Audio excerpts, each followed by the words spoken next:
All right, y'all.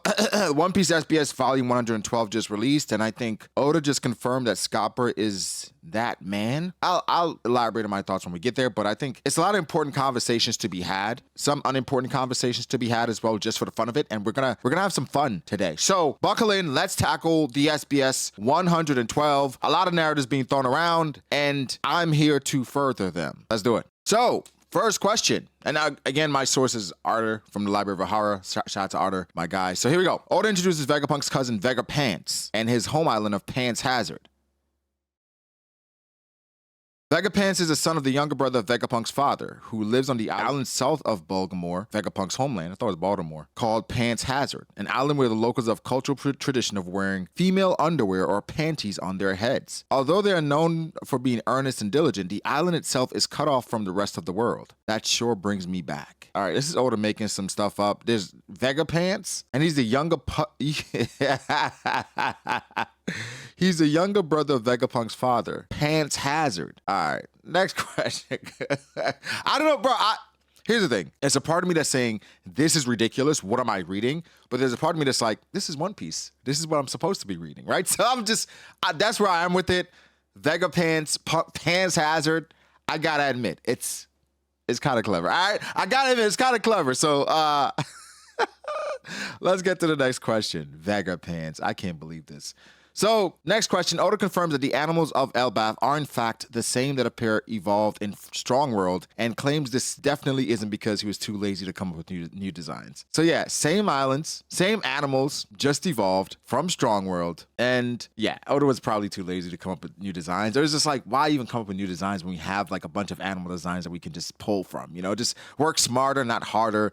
I mean, I didn't even recognize it. I don't remember all the animals from Strong World. Some people did mention it, but hey man, you know, work smarter, not harder. I'm not mad at it. Not mad at it at all. Let's get it. Let's go. Next question. Oda confirms this Easter egg in chapter 1122. So the 3 pirates featured in chapter 1122 are part of a crew that Oda and some of his colleagues designed for 2000 Shonen Jump fan contest. So yeah, those pirates are just characters that he wanted to throw in the story. And when you're the author, you can do fun stuff like this. And that's what Oda did. Not really pertinent information, just fun, cool things to know. This is what the SBS is. Now some people are like, oh my God, Oda, put real things in the SBS. Yeah, you're going to complain either way. So let's get to it. Next question. Oda reveals that a character from his one-shot Wanted was in fact a member of the Rock's Pirates. Gilbasta is the protagonist of a manga I wrote when I was 17.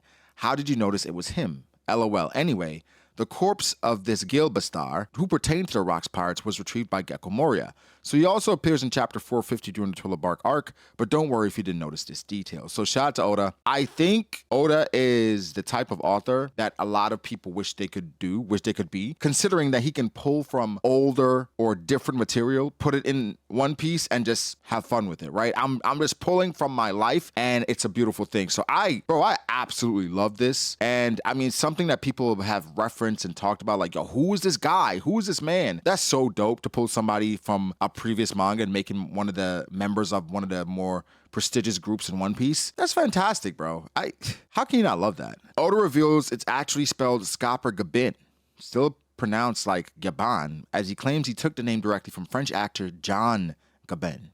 Or Gaban. Okay, so John Gaban. Let's see what we can find on John Gaban. John Gaban is a French actor and singer. He had several classic films. He was born in 1904. I mean, one thing that we know for a fact is Oda is a historian, and he's going to pull from works and things that influenced him, right? So I think the most important question is the next one, where Oda introduces the Roger Pirates and the key roles they held in the crew, or the people who held key roles in the crew. Of course, Shanks and Buggy aren't here because they were just apprentices on the crew for the most part. So it shows here Captain Gold Roger, Vice Captain Silver Israeli, Navigator Scopper Gaban, Tactics Staff Officer Moon Isaac Jr., Ship Doctor Crocus, Helmsman Don Kino, Torturer Millie Payne, Scholar Rowing, Informant Elio, Intelligence Officer Spencer, Gunner Peter Moo, Musician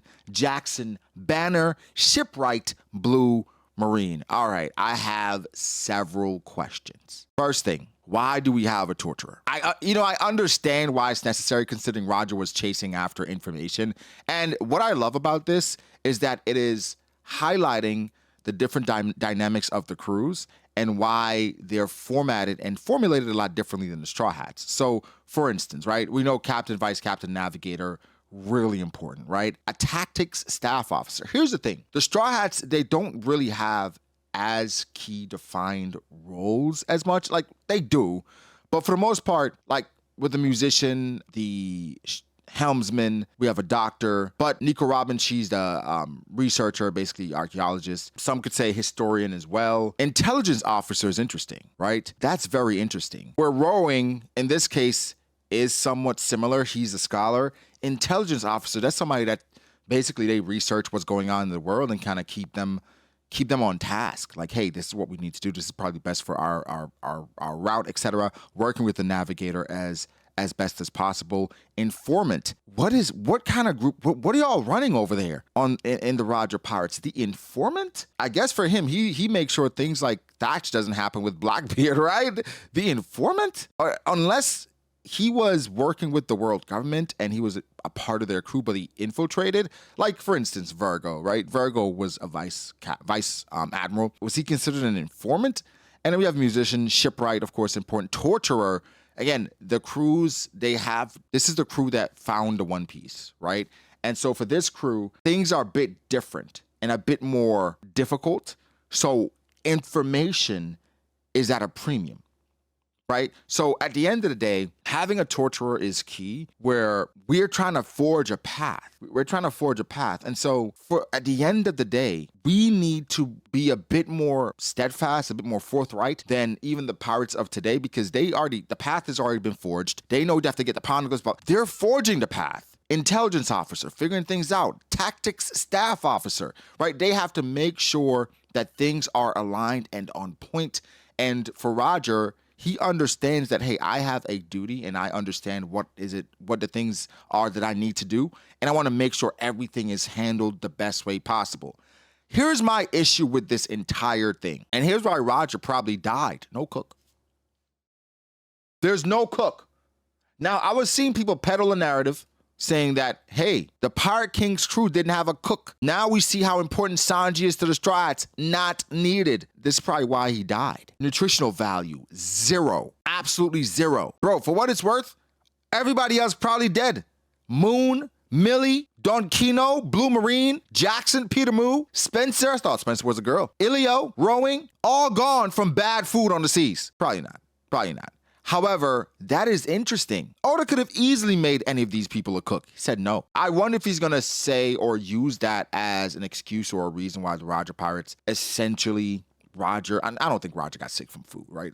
I'm joking about that. However, that is a really interesting thing. The Pirate King's crew never had an official cook, which you would think with Crocus coming on board, that's something he would recommend and a cook would join after or something. But bro, what? No cook? I find that really, really interesting. Now, Silvers, clearly he was a vice captain. Scopper being a navigator, remember I mentioned at the beginning of the video that Scopper is that man. So Scopper being a navigator, obviously he was the one forging the path. He was the one trying to figure out where we're going and formulating where we're going. Secondly, Scopper's observation hockey is on another level. So Scopper, whilst having insane observation hockey, we saw how he was able to read Conqueror's hockey, even felt hockey from where he was to go back to the castle. Scopper having that, being a navigator makes so much sense, but also Scopper knowing who the man marked by flames is or being that himself makes a lot of sense because he's the man that forged the path ultimately for the Roger Pirates to find the One Piece. Yes, with the help of Moon, with the help of Spencer, with the help of Ilio, right? And of course you can't do it without Blue Marine and Don Kino, right? You have these people that are absolutely necessary to get to where we need to get to, but the man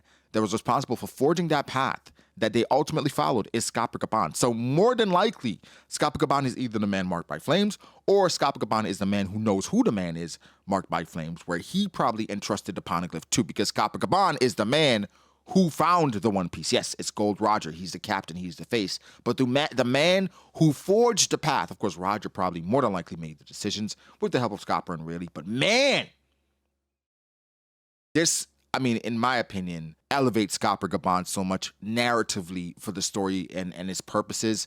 and it shows the importance of Nami, right? Of course, Scopper Gaban is also one of the main fighters on the crew, so he takes on another role there. But this also shows that Sanji is an outlier in that and of itself, where he is a cook, one of the main fighters, and he's bringing a dynamic on the crew that most other crews don't have. Now, one may say, well, this proves that Sanji isn't needed, but the Straw Hats are going to go further than the Roger Pirates ever did. And so maybe what could have held Roger's health in check, what could have kept Roger a bit more healthy, could have been a really great cook. Maybe someone like Zeph, probably, right? But in this instance, Roger found the One Piece. He forged a path. You got to give him the credit for right now being the greatest pirate ever. Of course, Luffy's going to overtake that.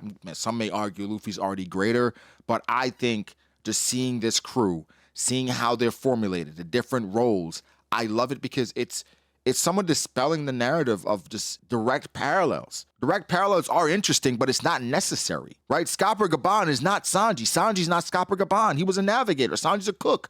They have their own paths to forge. And really is not, well, not saying he's nothing like Zoro, but he provides a different level of value than Zoro provides, at least at this point in his career, right? As opposed to Rayleigh back then. So I'm looking at the names as well, Don Kino and Mil Payne and Rowing, Ilio. You know what this reminds me of? This reminds me of the Straw Hats, but also it's kind of combined with Law's crew, right? Where they have a bunch of guys that can, individually they can do their thing, but also other people that can work really well together, but maybe not as spectacular. Now, how this crew stacks up to the Straw Hats seem to be more formidable, but I have no idea how strong Don Kino is. Is he a fishman, right? I think so. Then we have Blue Marine, Jackson Banner, and the names are tough too. I'm not gonna lie. Blue Marine is tough, Mil Payne is tough, Don Kino, like the names are tough, but I don't know them. Like even Peter Moo, like he's a gunner. We don't have a gunner on our crew. He's a guy in charge of artillery. I think that's fire. I think that's dope. Yo, shout out to Peter Moo, man. Shout out to the Roger Pirates. They were doing a thing on the seas. Shout out to Scopper and Rayleigh. This is fire. This is one of the most amazing reveals to me because it shows that the paths, they're different, bro. No more comparisons and saying this guy is this guy because this guy had this guy. Yeah, they fill a similar role on a crew, but the Straw Hats are going to outpace the Roger Pirates. Granted, some of it may be out beyond the Roger Pirates' control. They could have done nothing else to be what the Straw Hats are. Nothing else. However, facts are the facts. You can look at it and say, well, the Pirate King's crew didn't need a cook, or you can look at it and say, well, a crew beyond the Pirate Kings has a cook. Sanji may be the X factor. And again, it depends on the narrative you're coming from. I can see it from both sides, right? So there we have it. Either Sanji's not needed or Sanji's absolutely needed. Where to any logical, sane, One Piece brain, Sanji's absolutely needed. Especially considering what Luffy is. Like, we don't know how much gold Roger could eat. We know how much Luffy can eat. And how important that is to Luffy. So you gotta understand. Oh my gosh, it just struck me. Luffy loves adventure, right? Luffy loves freedom, but Luffy loves food, right? If Luffy had to pick one thing, Luffy picked food, number one, what he loves more than anything. Roger was clearly a trailblazer and absolutely loved exploration, right? Adventure and just forging a path and figuring things out. So that third member, Scopper, being a navigator, makes sense because that's what was most important to Roger. One could argue that third member, right? That third guy could be the most important person to the captain considering what he loves: adventure, exploration, trailblazing, navigator, right? Luffy eating, just filling his stomach and being a fat ass. Sanji, the cook. So man, you see how you can flip it? You see how things are important depending on who talks about it or who references it? This is an amazing reveal. I can't wait to find out more about Don Kino, Mil Payne, and just see them out in the wild because we're going to see a couple of them again, I'm sure. Gunner, Peter Moo. This is fantastic. This is fantastic. I love this a lot. Oda talks about Dunsundaras. So Oda says the correct answer is that the Dunsundara, the Scopper talked about them, are a hybrid between humans and dwarves. The reason dwarves have been given the name Tuntara is because that's the cute sound their feet make when walking. But make that sound a bit louder, it becomes Dusundara. Giant and dwarf hybrids are called the Zushindoro race. They're very rare. I don't know how a dwarf and human that's possible. That's the first thing. I don't know how a giant and a dwarf would be possible. I don't know how a giant and a human is possible. So even I guess a giant and a dwarf doesn't make sense. What the like Oda is so ridiculous. We started off with Vegapants and Pants Hazard. So it's ridiculous, but I'm like, it's not like powers in the world don't exist to make this happen, but Oda's making it seem like it's normal. He's not giving any more explanations. It's like, well, you know, giants and dwarves they're very rare. Rarely, Oda. They're very rare. I wonder why a giant having sex with a dwarf would be rare. Why would that be rare? There's no reason why that would be rare. Either way, that's what a Dosundara is.